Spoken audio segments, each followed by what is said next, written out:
प्रिय मित्रों, नमस्कार। आप सभी का हमारे YouTube चैनल पर स्वागत है। मित्रों, जैसा कि आप लोग जानते हैं कि इस समय इंडियन ज्योग्राफी यानी भारत का भूगोल जैसे विषयों का अध्ययन कर रहे हैं, उसमें हम लोग जो है हमारा कृषि से संबंधित अध्याय चल रहा था। इसमें हमारे वीडियो अपलोड किए जा चुके हैं। अब जो है आज हम इसके संदर्भ में हमारा तीसरा वीडियो होगा। 2 वीडियो अपलोड किए जा चुके हैं, आज हमारा जो तीसरा वीडियो होगा। तो इसमें जो है आप लोग आज हम इसके अंतर्गत जो है प्रमुख खाद्यान्न फसलों के बारे में चर्चा करेंगे। प्रमुख खाद्यान्न फसलें क्या होती हैं? जैसे आप देखेंगे कि भारत में प्रमुख खाद्यान्न फसल जो है चावल है, ठीक है। इसके बाद गेहूं है, ज्वार है, बाजरा है, मक्का है, ठीक है। तो ये सब खाद्यान्न फसलें होती है। खाद्यान्न फसलों से हमारा आशय है जिसको हम खाने में अपनी यूज करते हैं, उन्हें खाद्यान्न फसलें कहा जाता है, ठीक है। तो आज हम लोग जो है चर्चा करेंगे प्रमुख खाद्यान्न फसलों पर। हालांकि हम आज यहाँ पे सभी खाद्यान्न फसलों को नहीं पढ़ा पाएंगे। इसके लिए हमें 2-3 वीडियो में पूरा करना होगा, ठीक है। हमारा वीडियो बहुत लंबा नहीं बनता है, लगभग आधे घंटे का वीडियो होता है। इसलिए लंबा नहीं बनाते हैं ताकि आप लोग जो है चीज़ों को कंप्लीट कर लें। आप लोगों का एक नियत समय में हो जाए, पढ़ाई पूरी हो जाए। और अगर बोरियत महसूस हो रही हो तो बोरियत भी ना लगे, लंबे लंबे वीडियो। लेकिन मेरा उद्देश्य जो पढ़ाने का है, एकमात्र उद्देश्य है चीजें जो है आपको समझ में आए। ज्यादा पढ़ाने से क्या मतलब है? ज्यादा पढ़ाने से कोई मतलब नहीं है अगर आपको उसको उतना रिसीव नहीं करते हो। आप गेन करिए, कम पढ़िए, लेकिन जो पढ़िए वो आपकी बात समझ में आ जाए, चीजें ये मायने है, ठीक है। तो इन चीजों के साथ जो है आप लोग पढ़िए, एकदम स्वस्थ तरीके से पढ़ेंगे तो बात जो है ज्यादा समझ जाएगी। नहीं तो ज्यादा पता लगा कि 10 पेज पढ़ लिए हैं और उसमें से आपको 2 लाइन पता ही नहीं कि आपने अब तक क्या पढ़ा है, ठीक है। वही कहानी हो जाएगी कि पूरी रामायण खत्म हो गई, रावण और राम कौन था पता ही नहीं चला, ठीक है। तो ऐसा नहीं करना है कि हमें जो है कुल मिला के कम ही पढ़े, ठीक है। लेकिन जो पढ़े वो एकदम ठोस हो, बातें आपको समझ में आ जाए। तो इन्हीं सब बातों के साथ जो है आज हम लोग अपने अध्याय की तरफ चलते हैं।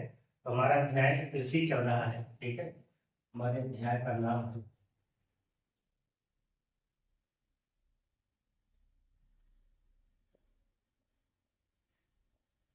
कृषि है।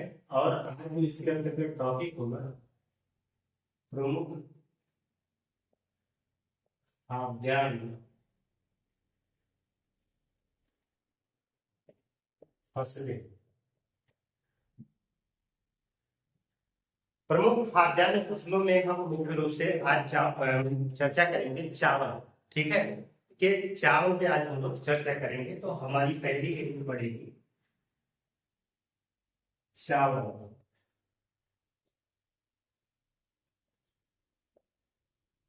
यानी कि राइस, या इसे धान भी कहा जाता है, यानी पैडी, ठीक है। तो इस चीजों को जानते रहिएगा। पैडी में स्पेलिंग भी सही कर लीजिएगा। तो धान या चावल, ठीक है। तो यहाँ पे चावल या धान। तो धान क्या होता है, चावल क्या होता है, ठीक है। तो हो सकता है अगर बच्चे शहर में हो तो शहर वालों को ये नहीं पता होता है, लेकिन ग्रामीण बच्चों को ये चीजें पता होती है कि धान क्या है, चावल क्या है। देखिए, वास्तव में जब हम चावल, जैसे आप लोग सभी को पता होता है चावल, ठीक है, कि आप लोग राइस खाते हैं, ठीक, वो तो चावल होता है। लेकिन वो चावल आता कहाँ से है? तो उसका ओरिजिन जो है धान से होता है। धान की पौध की रोपाई की जाती है, या धान के पौध की बुआई की जाती है। फिर बुआई से जो है धान पैदा होता है। धान को जो है एक विशेष प्रकार की मशीन में या कुटाई किया जाता है। कुटाई के उपरांत क्या होता है, उसके जो धान होते हैं उसके छिलके जो है ऊपर से हटा दिए जाते हैं और फिर आपको चावल की प्राप्ति होती है, ठीक है। तो आप जो है धान और चावल में डिफरेंस समझ गए होंगे। धान से ही चावल बनता है, ठीक है। तो ध्यान रहे कि चावल से धान नहीं बनता है, ये भी याद रखना चाहिए, ठीक है। ये बात आप लोगों को पहली बात पता होना चाहिए। इस चीज को आप जानते रहिएगा, नहीं तो आपसे कोई पूछेगा कि भाई चावल से धान बन सकता है, तो आप कह दीजिएगा बिल्कुल नहीं बनेगा, लेकिन धान से चावल बन जाएगा। ठीक है, तो आज हम बात करेंगे चावल चावल की खेती या धान की खेती। ठीक है, तो ये भारत में प्रमुख फसल मानी जाती है, ये सबसे ज्यादा उपभोग की जाने वाली जो है फसल होती है भारत में। ठीक है, सबसे ज्यादा अधिकांश रूप से इसी का यूज किया जाता है भारतीयों के द्वारा। बहुत ज्यादा आपने देखा होगा कि थाली में सबसे ज्यादा चावल ही परोसा जाता है, तो सबसे ज्यादा इसीलिए कह रहे हैं कि सबसे ज्यादा भारतीय लोग चावल ही खाते हैं। ठीक है, ऐसा नहीं है, आंकड़े भी है कि सबसे ज्यादा जो है खाई जाने वाली जो खाद्यान्न फसलों में है वो चावल है। ठीक है, सेकंड नंबर पे कौन सा आता है, तो सेकंड नंबर पे गेहूं आता है। ठीक है, तो सेकंड नंबर पे हमारा गेहूं आ जाएगा। अगर हम थर्ड नंबर की बात करें तो वहां हमारा मक्का ही होगा। ठीक है, तो इस चीज को जानते रहिएगा थोड़ा। अब यहाँ पे चावल की खेती, तो अगर चावल में देखेंगे हम, तो चावल में आप देखेंगे कि इसकी बुआई कब की जाती है। ठीक है, तो देखिए भारत एक विविधताओं से भरा देश है। भारत में लगभग 3000 से अधिक चावल की प्रजातियां पाई जाती हैं। कितने? 3000 प्लस चावल की प्रजातियां पाई जाती हैं, जो विभिन्न कृषि जलवायु प्रदेशों में उगाई जाती हैं। उनको जो है विभिन्न कृषि जलवायु प्रदेशों में उगाया जाता है। आप देखेंगे चावल की खेती के लिए वैसे तो ये खरीफ फसल है। हमने रबी, खरीफ और जायद की फसलों के बारे में पिछले वाले वीडियो में चर्चा किया है, वहां पे आप लोग इसको जाके देख सकते हैं। ठीक है, कौन सी फसलें खरीफ की हैं, कौन सी रबी की हैं और कौन सी जो जायद की फसलें होती है। इस बात की चर्चा हमने पीछे वाले वीडियो में कर दिया है। आप लोग जो है अगर वीडियो पिछला वाला नहीं देखे हैं तो कृपया हमारे प्लेलिस्ट पे जाके उस वीडियो को देख लीजिए। ठीक है, क्योंकि उसी से ही कनेक्टेड है, ये हमारा तीसरा वीडियो रहेगा। तो मैं बता रहा था कि जो चावल होता है, चावल के लिए आप देखेंगे ये खरीफ फसल है। ठीक है, उष्णकटिबंधीय होता है, क्योंकि आप देखेंगे कि जो गर्मी वाला क्षेत्र होता है उसी में ये पैदा किया जाता है। ठीक है, एक ग्रीष्मकालीन फसल है, इस बात को भी आप लोग ध्यान रखेंगे। ठीक है, आप भारत में देखेंगे, भारत में लगभग सभी राज्यों में चावल की खेती की जाती है, केवल थोड़ा सा उत्तर पश्चिम वाला क्षेत्र छोड़ करके। हालांकि पंजाब जैसे हरियाणा राज्यों में भी चावल की खेती किस आधार पे? प्रौद्योगिकी और उन्नत बीज के आधार पर जो है यहाँ पे पंजाब में भी चावल की खेती जो है बड़े पैमाने पर की जाने लगी है। ठीक है, तो वैसे तो ये जो है वर्षा पे ज्यादा डिपेंड होता है। आप देखेंगे 100 से 150 सेंटीमीटर वार्षिक वर्षा की जरूरत होती है इस फसल को पैदा करने के लिए। वही टेम्परेचर की बात करेंगे तो हम 25 सेंटीग्रेड तापमान की आवश्यकता होती है। ठीक है, 25 सेंटीमीटर तापमान लगेगा लगभग, और 100 से 150 सेंटीमीटर जो है वार्षिक वर्षा की आवश्यकता होती है। वैसे भारत में आमतौर पे देखेंगे एक ओस ओस होता है, बोरो होता है, अमन होता है। ठीक है, ये सब धान की किस्में हैं, धान लगाए जाने की तरीके। जैसे आप देखेंगे कि आप पूर्वी भारत और तमिलनाडु में जो है इस प्रकार के धान लगाए जाते हैं। सबसे ज्यादा का मतलब ये हुआ कि 62% चावल जो है या धान जो है अमन नामक धान से किया जाता है। ठीक है, 62% मतलब सबसे ज्यादा चावल की खेती इसी नाम से की जाती है, अमन। ठीक है, इस चीज को जानते रहिए। अमन क्या होता है? अमन जो है ये एक जैसे अभी धान देखेंगे, धान की जो फसलें लगाई जाती हैं, धान की फसलों को जो है दो विधियों से लगाया जाता है। कितनी विधियों से लगाया जाता है?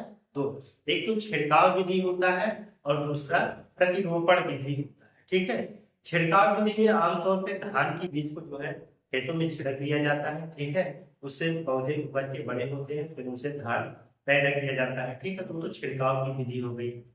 समझ में आ रही बात नहीं? ये छिड़काव की विधि होगी।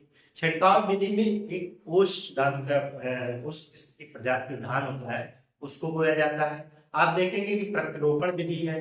प्रतिरोपण विधि में क्या किया जाता है? एक छोटे से क्षेत्र में, ठीक है, एक छोटा सा कोई खेत होगा, क्षेत्र होगा, इस क्षेत्र में उस बीज को जो है डाल करके, ठीक है, पैदा कर लिया जाता है। उसकी नर्सरी तैयार कर ली जाती है। फिर नर्सरी तैयार करने के बाद जो है यहाँ से उस पौधे को जो कम से कम मान के चलिएगा कि लगभग 1 महीना, ठीक है, लगभग 25 से 30 दिन में ये नर्सरी तैयार हो जाती है। और फिर इस नर्सरी के पौधों को उखाड़ के किसी बड़े क्षेत्र में जो है मजदूरों के द्वारा जो है या श्रमिकों के द्वारा यहाँ पर इसकी रोपाई कर दी जाती है। ठीक है, तो ये जो विधि लाई गई थी, हालांकि ये जापान और फिलीपींस की विधि थी। ठीक है, तो वहां से इस विधि को अडॉप्ट किया गया था, तो वहां से ला करके इससे अधिकाधिक उत्पादन किया जाता है वर्तमान समय में भारत में। ठीक है, तो ये जो है आपकी एक प्रतिरोपण विधि कहलाती है। तो इसके अंतर्गत आप देखेंगे बोरो, बोरो किस्म की धान जो है ज्यादातर इसी के अंतर्गत है। लेकिन जो अमन प्रजाति की धान है, तो अमन वाली धान को जो है किसी भी तरीके से दोनों विधियों का इस्तेमाल किया जा सकता है। ठीक है, इसी अमन से ज्यादा जो है धान पैदा किया जाता है। ठीक है, 62% जो है आपको चावल इसी से प्राप्त होता है। एक बात ये हो गई है। अब धान जो है एक ऐसी फसल है, ठीक है, जो आप देखेंगे भारत के यानी जैसे पूर्वी भारत और तमिलनाडु वाले क्षेत्र में, तो ये जो है एक वर्ष में जो है इनकी तीन तीन फसलें ली जा सकती है, क्योंकि इधर क्या है उष्णकटिबंधीय क्षेत्र, मतलब तापमान बराबर बना रहता है और बारिश भी होती रहती है, क्योंकि इसमें जल की आवश्यकता अधिक होती है। इस वजह से ये महत्वपूर्ण चीज हो जाता है। ठीक है, अब इसमें हम देखेंगे प्रजातियां कौन कौन सी हैं। बहुत सारी प्रजातियां हैं, जैसे आप देखेंगे यमुना है, पद्मा है, जया है। ठीक है, तो कावेरी है, कृष्णा है, ये सब जो है इसमें प्रजातियों का इस्तेमाल किया जाता है। ये धान की अपनी प्रजातियां होती हैं। ठीक है, वैसे तो अभी देखेंगे कि भारत में लगभग 3000 से ज्यादा प्रजातियां आ चुकी हैं। ठीक है, तो सुगंधा, माही सुगंधा करके है, तो बहुत सारी प्रजातियां हैं। ठीक है, लेकिन कुछ महत्वपूर्ण है उसको हम अभी नोट करा देंगे। जैसे मुगला है, पद्मा है, ठीक है, माही सुगंधा है, और आप देखेंगे कावेरी है, कृष्णा है। ठीक है, तो ये सब प्रजातियां हैं। जैसे अभी जया की बात करें तो हम जया जो है ये पहली बौनी प्रजाति की किस्म है, उससे पूछा जा सकता है। धान में बहुत सारे प्रकार के रोग भी लगते हैं। ठीक है भाई, धान हो रहा है तो उसमें बहुत सारे रोग लगते हैं। जैसे उसमें ज्यादातर रोग जो है एक खैरा नामक का रोग लगता है, जो परीक्षाओं में अक्सर पूछा जाता है। खैरा नाम का रोग लगता है, इस चीज को आप लोग देखेंगे। चावल है, तो चावल में देखेंगे कि जब आप देखते हैं तो उसमें से एक विटामिन जैसे ए वाला आ गया है चावल। ठीक है, विटामिन ए चावल, जैसे गोल्डन राइस के नाम से आप लोग जानते हैं, तो विटामिन ए की उसमें अधिकता होती है। ठीक है, तो इसलिए उसको जो है विटामिन ये गोल्डन राइस कहा गया। फिर उसका रंग जो है थोड़ा पीला होता है। ठीक है, इसलिए जो उसे गोल्डन राइस का नाम दिया गया है। अच्छा, क्या होता है कि जब आप कहीं चावल धान की कुटाई चल रही है, तो धान की कुटाई में क्या होता है, जो कूटने वाले होते हैं वो पॉलिश ज्यादा निकालते हैं। पॉलिश जब ज्यादा निकालते हैं, कहने का मतलब है कि चावल के एक एक चावल की ऊपरी परत को ज्यादा छील देते हैं, और वो ऊपरी परत जब ज्यादा छील देते हैं तो उसमें से जो है विटामिन बी, ठीक है, विटामिन बी 1 होता है, उसको कमी हो जाती है, मतलब उसको निकाल लेते हैं, जिससे विटामिन 1 की कमी हो जाती है। और विटामिन 1 की कमी से हमें बेरी बेरी नाम का एक रोग हो जाता है। ठीक है, तो इस चीज को भी आप लोग समझ सकते हैं। चावल अनुसंधान केंद्र जो है भारत में देखें तो चावल अनुसंधान केंद्र जो है कटक उड़ीसा में बनाया गया है। ठीक है, अगर अंतरराष्ट्रीय स्तर पर देखेंगे तो फिलीपींस मनीला में है। ओके, एक ही बातें आप लोगों को समझ में आ रही होंगी। और हम लोग देखते हैं अगर कोई पॉइंट और मुझे आता है तो हम लोग उस पर चर्चा करेंगे। बस हम लोग अभी इसी सारी बातों को पॉइंट वाइज इसको लिख देंगे और आप लोग जो है समझ जाएंगे। तो समझ में आ गया होगा। हम इस सब बातों को जो है यहाँ पे नोट करेंगे, तब आपका एक नोटबुक भी तैयार हो जाएगा। ठीक है, इसी में एक पॉइंट और भी बचा था, जैसे आप देखेंगे कि चावल का कटोरा, जैसे आप देखेंगे कृष्णा और गोदावरी का जो तटीय क्षेत्र है उसे जो है चावल के कटोरे के नाम से भी जानते हैं। ठीक है, तो जो भी पॉइंट निकल के आएगा हम उसको नोट कर लेंगे। इतनी बातें आपको समझ गए होंगे। ठीक है, तो चलिए हम लोग जो है इसको पूरा करते हैं, लिखने का प्रयास करते हैं। ठीक है, चावल की बात यहाँ पे हम लोग लिखेंगे। ठीक है, भारत में पहला पॉइंट तो यही लिखेंगे, भारत में सर्वाधिक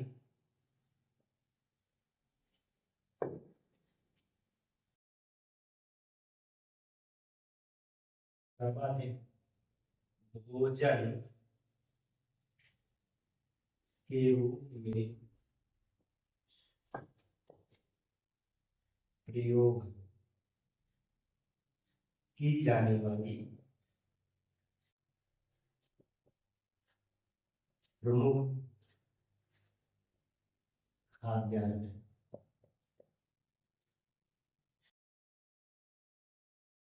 खाद्यान्न का मतलब भोजन ही है, ठीक है, जिसको हम जो है प्रमुखता से इसका उपयोग करते हैं। यह एक उष्णकटिबंधीय, इसको भी नोट करेंगे, यह एक उष्णकटिबंधीय उष्णकटिबंधीय ग्रीष्मकालीन, बात वही है, ग्रीष्मकालीन एवं खरीफ की फसल।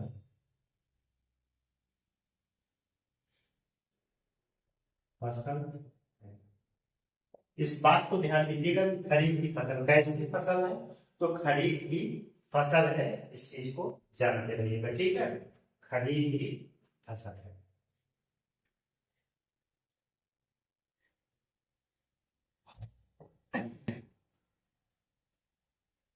पूर्वी भारत एवं तमिलनाडु में, पूर्वी भारत एवं तमिलनाडु में आप देखेंगे कि यहाँ पर जो है ओस, ओस, ओस क्या है, शरदकालीन, ठीक है, ओस जो है, जो शरदकालीन बारिश के समय में बनाया जाता है उसको ओस कहते हैं। एवं बोरो, बोरो क्या है, बोरो आप कह दीजिएगा ग्रीष्मकालीन।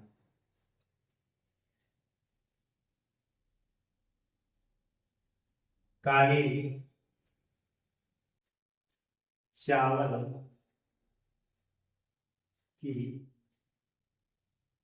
फसलें, जबकि अमन, जबकि अमन शीतकालीन,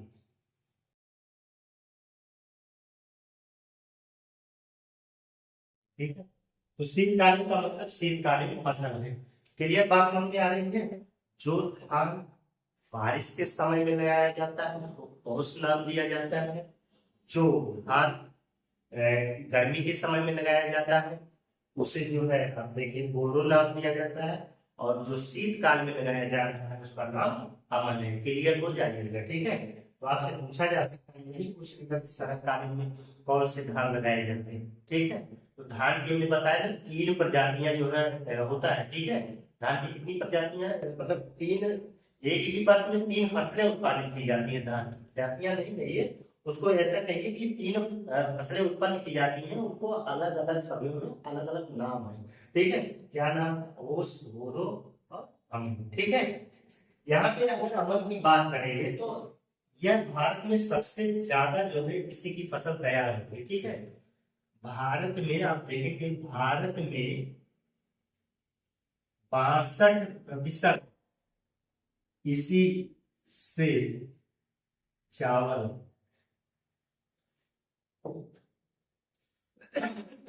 से चावल बनता है, ठीक है। इतना भारत में 62% चावल इसी से बनता है, इस चीज को आप लोग जानते रहिएगा, ठीक है। औस की खेती जो है यहाँ पे नोट कर सकते हैं, औस, यहाँ पे जो है औस की अगर खेती देखेंगे तो औस को हमने बताया था कि ये छिड़काव विधि से और प्रतिरोपण विधि से होता है। और यहाँ पे ऐसा नोट कर लीजिएगा, भारत में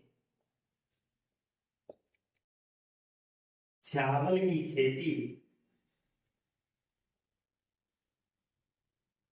की 2 विधियां हैं, 2 विधियां हैं, ठीक है। चावल की खेती की कौन सी विधियां है, तो दो विधियां हैं, ठीक है। एक अगर यहाँ पे देखेंगे, पहली विधि है छिड़काव विधि, छिड़काव विधि। और छिड़काव विधि के अंतर्गत कौन आ रहा है, ओस धान आएगा आपका, ठीक है, ओस वाला धान आएगा। दूसरी कौन सी विधि हो जाएगी, दूसरी दूसरी हो जाएगी प्रतिरोपण विधि, प्रतिरोपण विधि। प्रतिरोपण विधि में कौन सा आ जाएगा, तो आपका बोरो आ जाएगा, ठीक है। आपका प्रतिरोपण विधि से कौन सा आ जाएगा, तो बोरो आ जाएगा। प्रतिरोपण का मतलब वही छोटी एरिया में जो है जो आप लोग कहते हैं बेलन डालते हैं, ठीक है, तो छोटी एरिया में उसको डाला जाता, छोटे क्षेत्रों में डाला जाता है, फिर वहां से एक महीने में या एक महीने बाद जो है उसको उखाड़ के जो है दूसरे क्षेत्र, बड़े क्षेत्रों में लगाया जाता है। यही जो है प्रतिरोपण कहलाता है। समझ में आ गया होगा। तो ये विधि है, तो इसका जो है इस्तेमाल किया जाता है। और अमन जो है संयुक्त रूप से इसकी खेती की जाती है। संयुक्त रूप का मतलब है कि दोनों विधियों से उसकी खेती की जाती है। इस चीज को आप लोग समझ रहे होंगे, ठीक है। तो इसके जो आप देखेंगे कि हमने बताया था कि चावल की खेती के लिए टेम्परेचर कितना होना चाहिए, इस पॉइंट को भी नोट कर लीजिए। चावल की खेती के लिए 25 सेंटीग्रेड तापमान, ठीक है, तापमान 25 सेंटीग्रेड होना चाहिए। एवं 100 से 150 सेंटीमीटर वार्षिक वर्षा होनी चाहिए। वार्षिक वर्षा की आवश्यकता होती है, आवश्यकता होती, कितने की आवश्यकता होती है, ठीक है। इस चीज को आप लोग समझ गए हैं, ठीक है। कितने की आवश्यकता होती है, तो 100 से 150 सेंटीमीटर की आवश्यकता होती है, ठीक है। जैसे यहाँ पे जो है हमने बताया कि चावल का कटोरा भी कहा जाता है, तो कृष्णा और गोदावरी के क्षेत्र को, ठीक है, कृष्णा गोदावरी, गोदावरी क्षेत्र को चावल का कटोरा कहा जाता है, ठीक है, चावल का कटोरा कहा जाता है। तो कृष्णा और कावेरी वाला क्षेत्र बताइए। अब आप कमेंट करके बताना है कि कृष्णा और कावेरी का वो संगम क्षेत्र कहाँ पड़ेगा, ठीक है। मतलब वो क्षेत्र कौन सा क्षेत्र है, तटीय क्षेत्र है, वो किस राज्य में है, इसको बताइए, ठीक है, किस राज्य में पड़ेगा। इतना आप लोग भी करिए थोड़ा बहुत, तब हम समझेंगे कि आप लोग पढ़ रहे हैं, ठीक है। आप लोग कमेंट तो करते नहीं है, कमेंट करके बताइएगा कि कृष्णा और कावेरी का क्षेत्र जो है कहाँ पड़ रहा है, किस राज्य में है, इस चीज को बताना है, ठीक है। तो आप जो है वहां पे कमेंट करके हमको बताइएगा। समझ में आ रही बात, इस चीज को लोग आप लोग बताएंगे, ठीक है। चावल में आप देखेंगे कि उत्पादक राज्य कौन कौन से हैं, अगर देखा जाए तो उत्पादक वाले शीर्ष 3 राज्य बताते हैं। या तो ऐसा करते हैं कि हम लोग जो है अभी और चावल से संबंधित जो है चीजों को देख लेते हैं। जैसे आप देखेंगे कि चावल की अधिक पॉलिश करने से विटामिन B1 की कमी हो जाती है। अगर उसको पॉलिश ज्यादा करेंगे तो B1 की कमी हो जाती है, जो जो बेरी बेरी पूछा जाता है, ठीक है, बेरी बेरी रोग होने का कारण है, होने का कारण है, ठीक है, कारण होता है। तो आप देखेंगे कि जो है बेरी बेरी नामक रोग हो गया है, इसकी वजह से जो है ये चीजें होती है। तो एक गोल्डन राइस में आया था, तो हमने बताया था कि गोल्डन राइस क्या चीज होता है। तो गोल्डन राइस का मतलब ये होता है कि उसमें विटामिन ए युक्त चावल होता है, ठीक है। विटामिन ए युक्त होता है, और विटामिन ए को मिलाने के लिए उसमें क्या किया जाता है, तो आप देखेंगे बीटा कैरोटीन को मिलाया जाता है, ठीक है। बीटा कैरोटीन की सहायता से जो है गोल्डन राइस बनाया जाता है। इस पॉइंट को नोट कर लीजिए, यहाँ पे लिखिएगा कि golden rice rice golden rice जो विटामिन ए युक्त है को बीटा कैरोटीन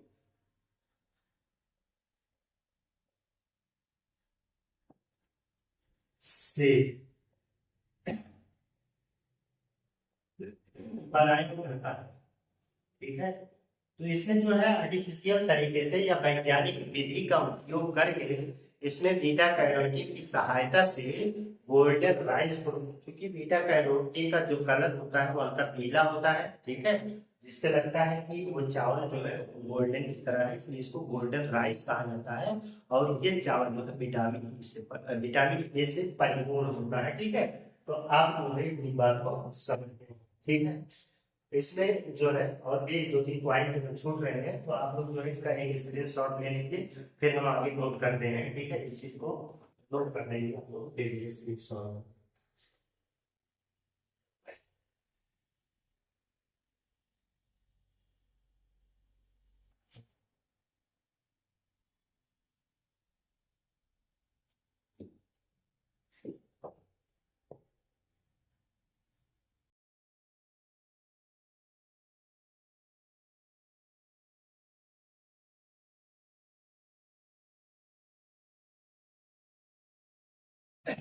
देखिए, जो हमारा ये चावल होती है, चावल में जो है नाइट्रोजन की अ, देना होता है। नाइट्रोजन एक उर्वरक है, ठीक है। तो इस उर्वरक को किसकी मदद से दिया जाता है, तो इसमें जो है उर्वरक को आप देखेंगे नील हरित शैवाल, ठीक है, या अजोला के माध्यम से दिया जाता है, ठीक है। अजोला या नील हरित उर्वरक के रूप में इसको दिया जाता है चावल में नाइट्रोजन। इस पॉइंट को भी नोट करेंगे, चावल में नाइट्रोजन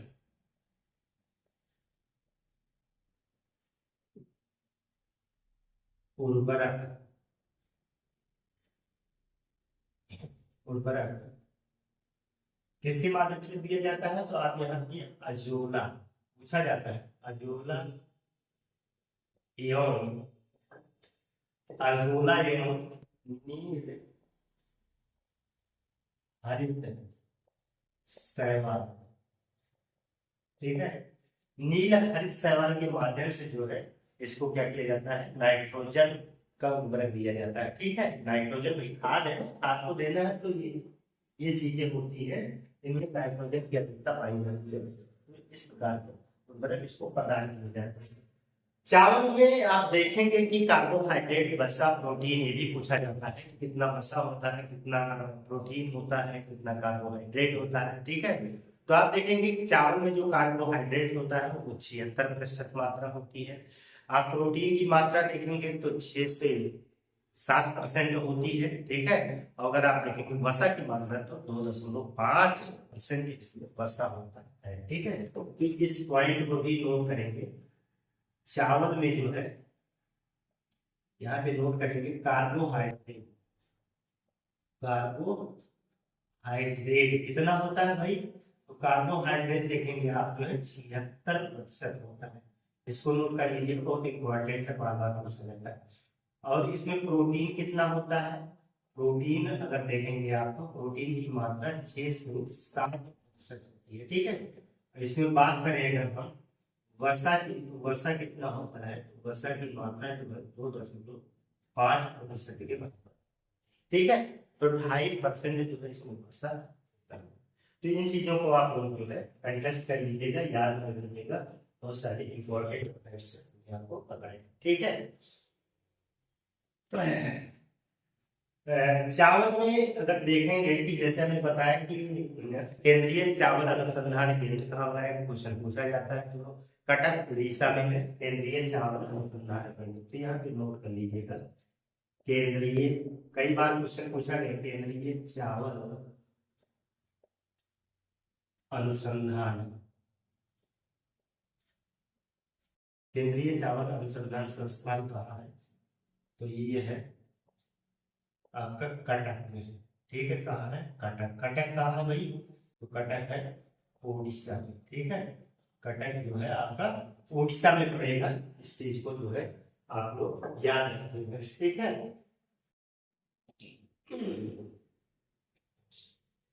हाँ इतना सब हो जाएगा, कोई दिक्कत नहीं है, देख लीजिएगा।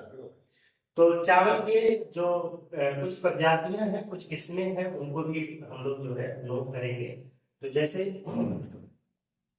चावल की प्रमुख किस्में, चावल की प्रमुख किस्में कौन कौन सी है, इसको देख लीजिएगा। प्रमुख किस्में जैसे आप देखेंगे जमुना है, जमुना है, पद्मा है, ठीक है, जया है, कृष्णा है, कावेरी है, कृष्णा है, कावेरी है,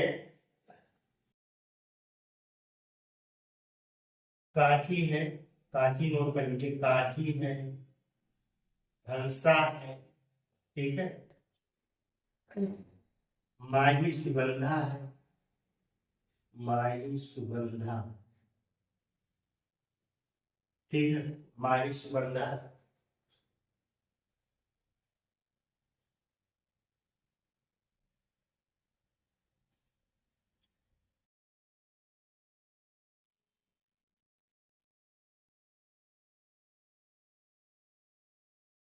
माही सुगंधा है, बांग्ला है, रत्ना है, ठीक है, बांग्ला है, रत्ना है, आदि मिली, ठीक है। आदि जो है प्रमुख चावल की किस्में, ठीक है। अब इसको जो है आप देखेंगे कि ये चावल जो है उत्पादक राज्य कौन कौन से हैं, चावल उत्पादक प्रमुख तीन राज्य, तीन राज्य कौन कौन से हैं इनको नोट कर लेंगे हम लोग। जैसे देखेंगे सबसे पहले आप देखेंगे पश्चिम बंगाल है, उत्तर प्रदेश है, और यह पंजाब में। देखिए पंजाब जो है ये उत्पादन कर रहा है, ठीक है। तो पश्चिम बंगाल में बहुत ज्यादा चावल का उत्पादन करता है पश्चिम बंगाल, ठीक है। पश्चिम बंगाल देखेंगे कि चूंकि वो डेल्टाई क्षेत्र है, इस वजह से वहाँ पे चावल का उत्पादन होता है, ठीक है, नदी काफी बनी रहती है। और उत्तर प्रदेश अगर चावल का उत्पादन कर रहा है इन क्षेत्रों में कर रहा है, वो इसके पास जो है गंगा का मैदान है, उस मैदानी क्षेत्र में चावल का उत्पादन करेगा। अगर पंजाब कर रहा है तो पंजाब को उत्पादन कर रहा है तो पंजाब में इसलिए उत्पादन तो उसके पास उन्नत किस्म की बीजें हैं, प्लस प्लस प्रौद्योगिकी है, ठीक है। प्लस प्रौद्योगिकी का मतलब और प्रौद्योगिकी है, इस वजह से यहाँ पे उत्पादन हो रहा है। अगर हम देखें कि चावल का क्षेत्रफल, क्षेत्रफल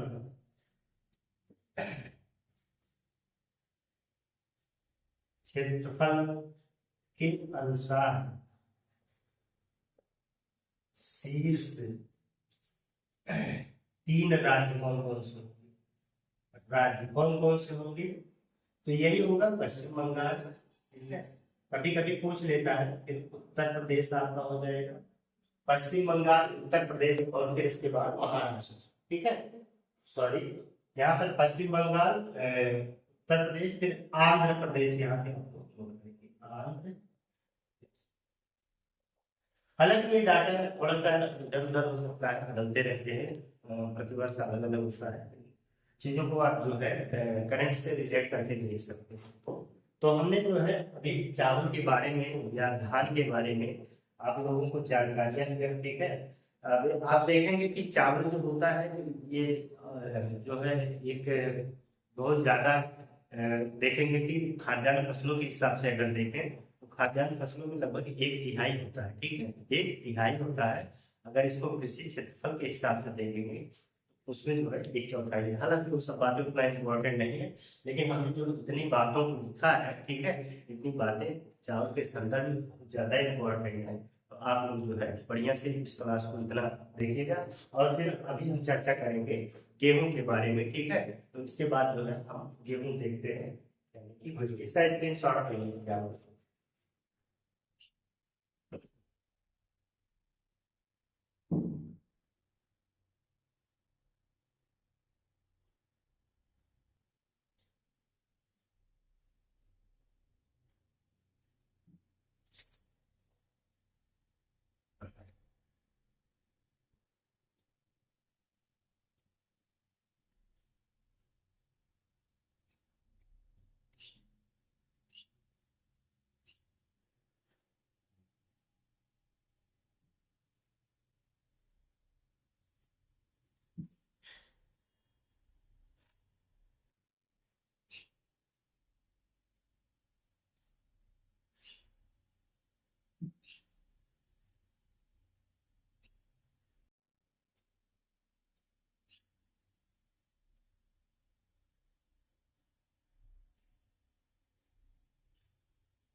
तो मित्रों हमारी दूसरी प्रमुख फसल जो है आप गेहूं है, ठीक है।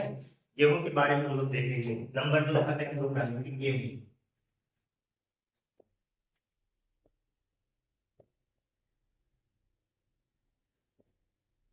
व्हीट।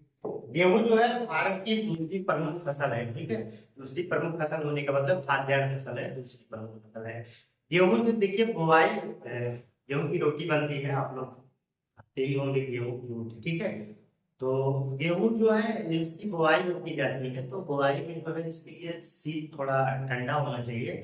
यानी कि आप देखेंगे बुआई के समय 10 से 15 सेंटीमीटर तापमान की आवश्यकता होती है, और पकते वक्त जो है इसके तापमान 20 से 25 सेंटीमीटर होना चाहिए। अगर हम वार्षिक वर्षा की बात करें लगभग 80 सेंटीमीटर वर्षा की आवश्यकता होती है। गेहूं एक जो है रबी फसल है, ठीक है। गेहूं एक रबी फसल है, कहने का मतलब है इसे अक्टूबर नवंबर में बुआई कर दी जाती है। इस चीज को हमने पीछे पढ़ाया है इस बात को, ठीक है। भारत में जो गेहूं की खेती की जाती है वो आप देखेंगे अधिकांश दोमट मृदा में इस प्रकार की खेती की जाती है, ठीक है। बहुत सारी प्रजातियां गेहूं की भी है, ठीक है। तो गेहूं की बहुत सारी प्रजातियां हैं, उसको भी हम डिटेल्स में देख लेंगे। गेहूं में जो है तमाम प्रकार के रोग भी लगते हैं, जैसे आप देखेंगे भूरा टिट्टू, ठीक है, ब्लैक काले काला टिट्टू, ठीक है। और एक देखेंगे आप जो है ब्लैक हो गया, भूरा हो गया और लाल, ठीक है। तो ये सब जो है उसमें लगने वाले महत्वपूर्ण रोग होते हैं। गेहूं की दो प्रमुख है प्रजातियां हैं, ठीक है। जैसे गेहूं दो प्रकार के इसमें भारत में बोए जाते हैं। एक सामान्य रोटी का गेहूं होता है, जिसे आप जो है सामान्यतया जो है सफेद बाली कहते हैं, सफेद गेहूं कहते हैं। और दूसरा जो होता है वो जो है उसको ट्रिटियम ड्यूरम बोलते हैं, ट्रिटिकल ड्यूरम बोलते हैं। कहने का मतलब उसकी बाली लाल होती है। ये प्रायद्वीपीय भारत में ज्यादा उगाए जाते हैं। प्रायद्वीपीय भारत में मतलब वहाँ असिंचित क्षेत्र होता है, ठीक है, सिंचाई की कम सुविधा होती है। ये इसके दाने जो है बहुत कठोर होते हैं और रेड कलर के होते हैं, लाल होते हैं, ठीक है। और जो हमने बताया कि ट्रेक्कल जो होता है, ट्रेक्कल एस्टिवम होता है। ट्रेक्कल एस्टिवम प्रकार का गेहूं जो होता है वो उत्तर भारत में होता है, सफेद गेहूं होता है, ठीक है। तो इस चीज को इतना, इसमें लगने वाले रोग के बारे में देखें। इसमें जो है ग्लूटेन नामक प्रोटीन पाया जाता है, गेहूं में जो है ग्लूटेन नामक क्या पाया जाता है, प्रोटीन पाया जाता है। इसमें जो है और देखेंगे आप लोग कि एक जो है महत्वपूर्ण जो एक फंगस है उसकी वजह से इसमें रोग लगता है। इस चीज को हम जो है अभी इसमें इंक्लूड करके बताते हैं कि जैसे करनाल बर्ड है।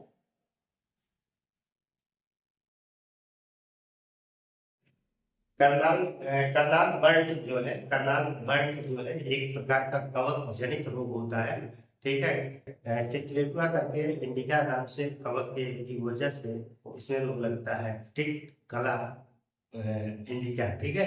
तो ये जो कवक होता है इसमें लगने वाले रोग होते हैं। तो ये चीज महत्वपूर्ण थे गेहूं के बारे में, आइए हम लोग नोट करते हैं। तो गेहूं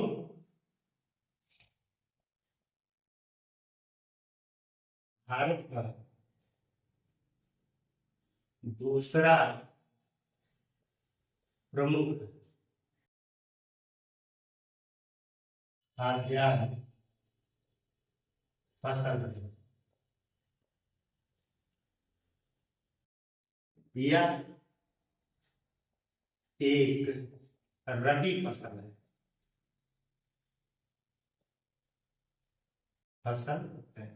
यह एक रबी फसल है, ठीक है। यह एक रबी फसल है, तो इसका मतलब है कि अक्टूबर की बातें में बताया था, अक्टूबर नवंबर में बोई जाती है और मार्च अप्रैल के मध्य जो है कटाई कर दी जाती है। इसके बुआई के समय तापमान 10 से 15 सेंटीग्रेड होना चाहिए, ठीक है, बुआई के समय। और कटाई के समय तापमान 20 से 25 सेंटीग्रेड तथा वार्षिक वर्षा 80 सेंटीमीटर होनी चाहिए, ठीक है। तो इतना होना चाहिए। भारत में आप देखेंगे कि भारत में जो है अधिकांश गेहूं उत्पादन जो है वो दोमट मृदा में किया जाता है, ठीक है। इस पॉइंट को भी यहाँ पे नोट करेंगे। भारत का अधिकांश गेहूं का उत्पादन दोमट मृदा में किया जाता है।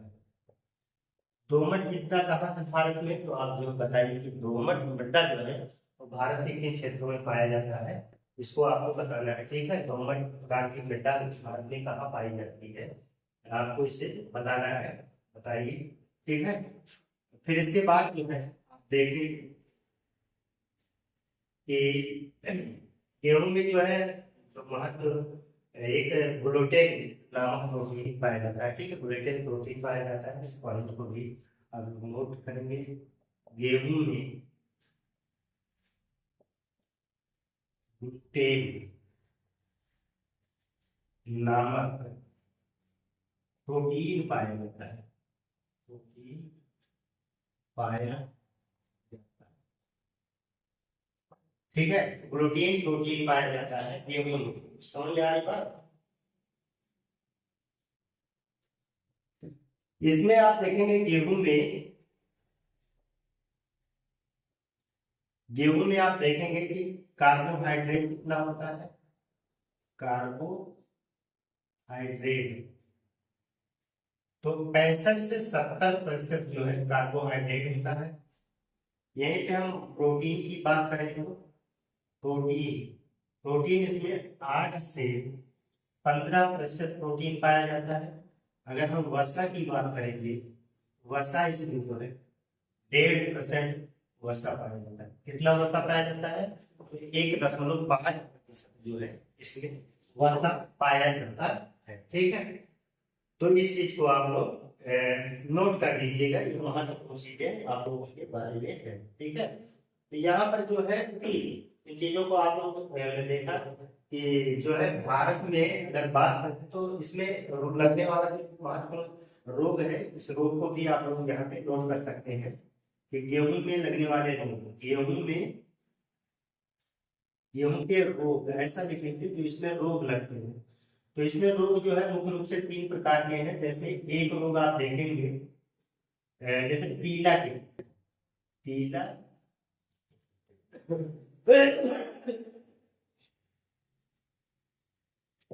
पीला पीला कीट।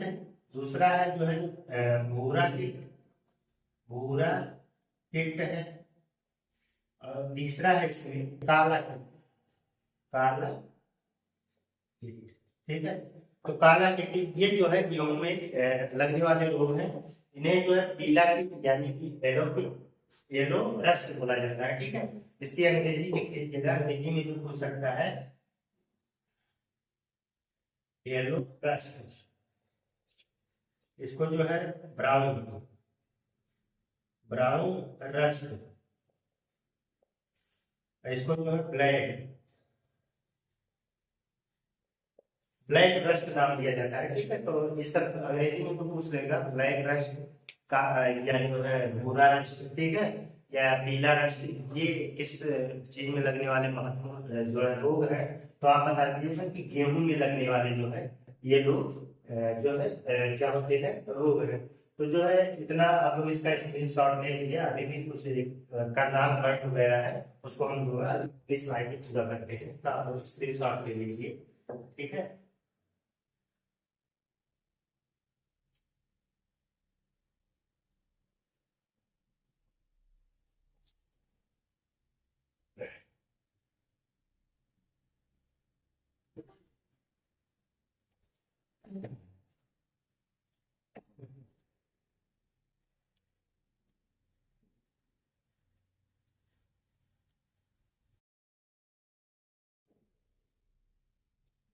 बहुत महत्वपूर्ण चीज है करनाल बल्ट। गेहूं में लगने वाला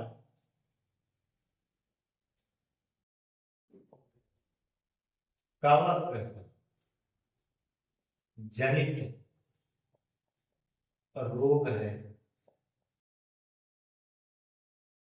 कवक जनित रोग है। तो करनाल बल्ट जो है गेहूं में लगने वाला एक कवक जनित रोग है। जो है इसमें जो है आप देखेंगे टिलेटिया इंडिका नामक कवक होता है। ठीक है, कवक होता है। ये कवक का नाम है, पूछा जा सकता है कि गेहूं, वैसे तो करनाल बल्ट कई बार पूछा गया है। ठीक है, तो करनाल बल्ट जो रोग लगता है कहाँ लगता है, गेहूं में, चना मटर में। ठीक है, ऐसे करके देता है। तो जो है ये तो है करनाल बल्ट जो है गेहूं में लगने वाला रोग है, लेकिन उस जो कवक है उस कवक का क्या नाम है, टेरेलिया इंडिका नामक कवक की वजह से जो है ये रोग लगता है। ठीक है, अब भारत में गेहूं के प्रकार कितने होते हैं, इस चीज को यहाँ पे आप लोग नोट कर लीजिए। भारत में 2 प्रकार के गेहूं उगाया जाता है। ठीक है, भारत में 2 प्रकार का गेहूं उगाया जाता है, उगाया जाता 2 प्रकार का गेहूं उगाया जाता है। ठीक है, तो 2 प्रकार का गेहूं मतलब जो है एक सामान्य रोटी वाला गेहूं कह सकते हैं, सामान्य रोटी का गेहूं, रोटी का गेहूं सामान्य रोटी का गेहूं, ठीक है, क्या बोलेंगे इसको, सामान्य रोटी का गेहूं।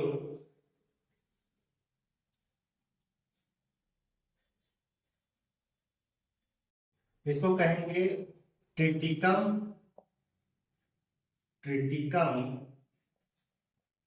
एस्टिवम, ठीक है, ट्रिटिकम एस्टिवम, ठीक है। और दूसरा लिख लीजिएगा कि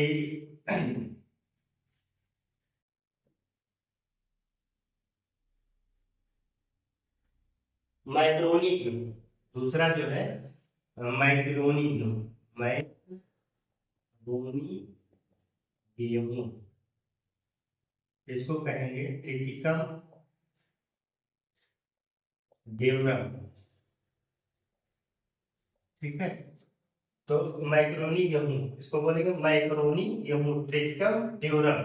ये चीज होता है, अगर ट्रिटिकम ड्यूरम की बात करें, इस चीज की बात करें, तो ट्रिटिकम ड्यूरम जो होता है ये असिंचित क्षेत्रों में होता है, असिंचित क्षेत्र में होता है, ठीक है।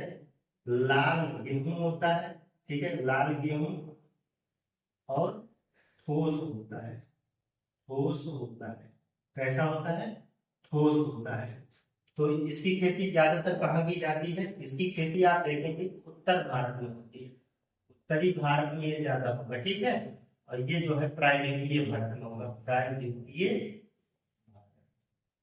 प्रायद्वीपीय भारत में इसकी खेती ज्यादा की जाएगी। इस चीज को ध्यान में रखिएगा कि दो प्रकार का गेहूं जो है भारत में उगाया जाता है, ठीक है। ये बात आप लोग समझ में आ गया होगा।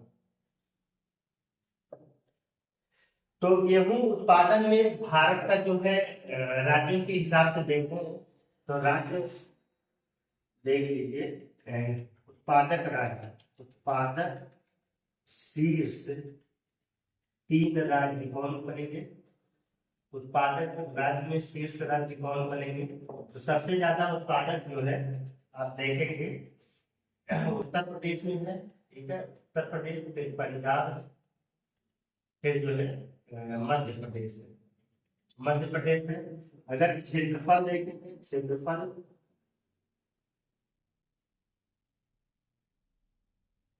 क्षेत्रफल के अनुसार, अगर आप क्षेत्रफल के अनुसार देखेंगे शीर्ष तीन राज्य, ठीक है, यहाँ पे लिख लीजिए शीर्ष तीन राज्य कौन कौन से हैं। तो आप देखेंगे क्षेत्रफल में भी उत्तर प्रदेश ज्यादा है, तो उत्तर प्रदेश यहाँ पे है, फिर मध्य प्रदेश हो जाएगा, ठीक है, तो फिर यहाँ पंजाब हो जाएगा। तो हमारे पास उत्तर प्रदेश नंबर एक पे है। उत्तर प्रदेश सबसे ज्यादा गेहूं का उत्पादन करता है, एक बात यह है, और सबसे ज्यादा क्षेत्रफल पर भी गेहूं का उत्पादन करना है, दोनों में नंबर एक बना हुआ है। लेकिन वही देखेंगे कि मध्य प्रदेश सबसे ज्यादा क्षेत्र में दूसरे नंबर क्षेत्र पे ज्यादा है, पंजाब तीसरे नंबर पे हो जाता है। तो मित्रों, आपको ये क्लास कैसी लगी, पसंद आई होगी, हमने काफी मेहनत किया, शायद बहुत बड़ी क्लास भी हो गई है, ठीक है, आधा घंटा से ज्यादा हो गया। तो चीजों को हमें बताना था, समझाना था, हमने प्रयास किया है, ठीक है। आप लोगों को बताना है कि आप लोगों को ये क्लास कैसी लगी, आप लोग कमेंट करके जरूर बताइएगा। हम लोग मिलते हैं एक नए बेहतर क्लास के साथ, तब तक के लिए धन्यवाद।